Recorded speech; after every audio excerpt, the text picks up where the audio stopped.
So this Morphling is smurfing against a rank 4 and rank 5 in this high rank MMR game. You can see he ended the game with a pretty clean score of 9 kills and 1 death, while also being the highest net worth in this 30 minutes game. So let's see how he do it.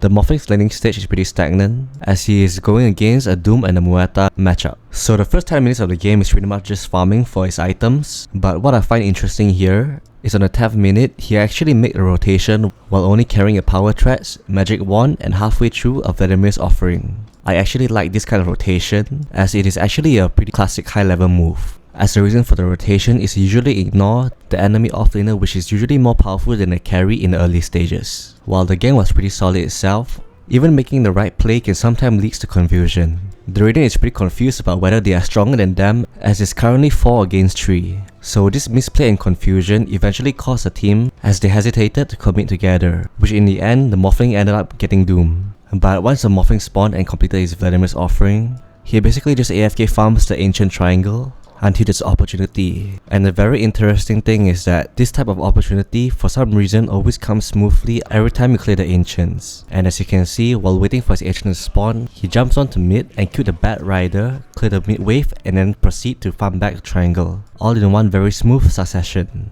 And the funny thing is, the same thing happens again as he is just minding his own business, and suddenly there is an event waiting for him in the mid lane. He quickly waveformed to join the team fight, but the moment he reached there, his team was already having the advantage. But just from this fight alone, you can see how advantageous you can be just from farming efficiently at a triangle as a carry. So 1 minute later, 2 of his teammates got caught in the mid lane. So he ended up split pushing to the top lane while giving away his mid tower as he couldn't defend it. And that's why they found the Phoenix being too cocky to push the top lane and ended up dying for it. But the big play itself actually starts here. You see, killing the Phoenix was actually a good thing, but the even better thing is that he actually died near the Roche. And so having a Yasha and a Vladimir's offering and Beastmaster's buff, they actually went for the Roche, which is actually more than enough to clear it. This is actually a type of high level play that can only be seen in this type of games. As you can see that they did not hesitate after killing the Phoenix to make the rotation to Roche in a split second. Truly a good example. And so once killing the Roche and having the Aegis for 5 minutes, you are basically on a roll and technically have a job to be aggressive and take objectives with your Aegis. So what the Morphling did is that he TP'd bottom to clear the wave and then farmed his way to the top lane to connect with his teammates.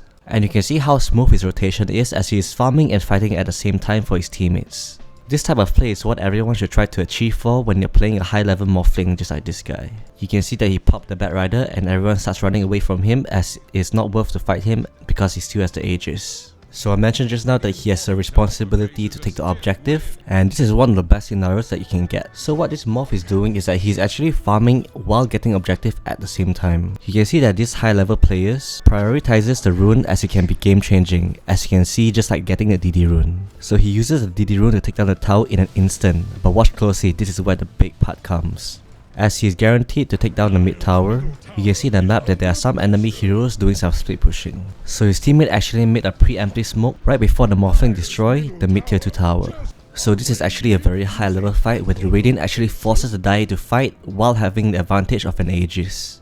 And if you are watching until this point already, you are now forced to like and subscribe the video. Now back to the game, you can see that the Morphling TP'd to the outpost while his teammate is already initiating on a Dire.